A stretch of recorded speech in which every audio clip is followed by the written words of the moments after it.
அணுகுண்டை யார் கண்டுபிடிச்சாருன்னு உங்களுக்கு தெரியும். ராபர்ட் ஆப்பன்ஹைமர் ஒருத்தர் கண்டுபிடிச்சார். 1933 அணுகுண்டு கண்டுபிடிப்பதற்கான சோதனை போயிட்டு இருக்கு. அவருக்கு மனசுக்குள்ள ஒரே சங்கடம், ஐயோ அந்த அணுகுண்டு நம்ம கண்டுபிடிக்கிறோமே, இதை நம்ம கண்டுபிடிச்சு லட்சக்கணக்கான மக்கள் இறந்துட்டாங்கன்னா பாவம் நமக்கெல்லாம் சாரும். உடனே இந்த ராபர்ட் ஆப்பன்ஹைமர் என்ன பண்றாருங்க, சமஸ்கிருதத்தை படிக்கிறார். எதுக்குன்னா அந்த காலத்துல ஐயா சொன்ன மாதிரி கீதையை படிக்கணும்னா சமஸ்கிருதம் தெரிஞ்சிருக்கணும். கீதையை படிச்சவங்க நமக்கு சொல்லிக் கொடுக்க மாட்டாங்க, சமஸ்கிருதம் தெரிஞ்சவங்க மட்டும்தான் கீதை. ராபர்ட் ஆப்பன்ஹைமர் 1933 சமஸ்கிருதம் படிச்சுட்டு அதன் மூலமாக கீதையை படிச்சுட்டு அதுல அவர் பார்க்கிறாரு, ஓ எந்த வேலை செய்தாலும் நான் ஒட்டாம அந்த வேலையை மட்டும் சிறப்பா செஞ்சுட்டு அதுல வரக்கூடிய பலனை எதிர்பார்க்காம, என் நாட்டுக்கு இது தேவை, என் நாட்டுக்கு ஒரு காலத்தில் இது தேவை. நான் சொல்றது 1933.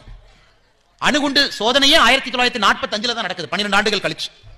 முதல் அணுகுண்டையும் 1945 ஆகஸ்ட் மாசத்துல போடுறாங்க. ஹிரோஷிமா நாகாசாக்கி ஜப்பான்ல போடுறாங்க. லட்சக்கணக்கான மனிதர்கள் இறந்துட்டாங்க, குழந்தைங்க இறந்துட்டாங்க, பெண்கள் இறந்துட்டாங்க, எந்த பாவமும் செய்யாம இறந்துட்டாங்க. அதையும் ராபர்ட் ஆப்பன்ஹைமர் அவர் கடைசி காலத்தில் எழுதுறாங்க, நான் கண்டுபிடித்த கருவி லட்சக்கணக்கான மக்களை கொண்டிருக்கிறது, ஆனாலும் கண்டுபிடிக்க வேண்டிய கட்டாயம் என்னுடையது. இதன் மூலமாகத்தான் 2ஆம் உலகப் போர் நிறைவுக்கு வந்திருக்கிறது. அதையும் ஒரு பக்கம் பார்க்கணும். ஒருவேளை ஆட்டம் பாம் போடாம இருந்தா இன்னும் 10 லட்சம் பேர் போர்ல இறந்திருப்பாங்க. நிஷிக்கம கர்மா, என் வேலையை மட்டும்தான் நான் செய்யணும். ராபர்ட் ஆப்பன்ஹைமர் அவர்களுக்கு அணுகுண்டு கண்டுபிடிப்பதற்கு அவருடைய மனசாட்சியை தட்டியதும் கீதைதான்.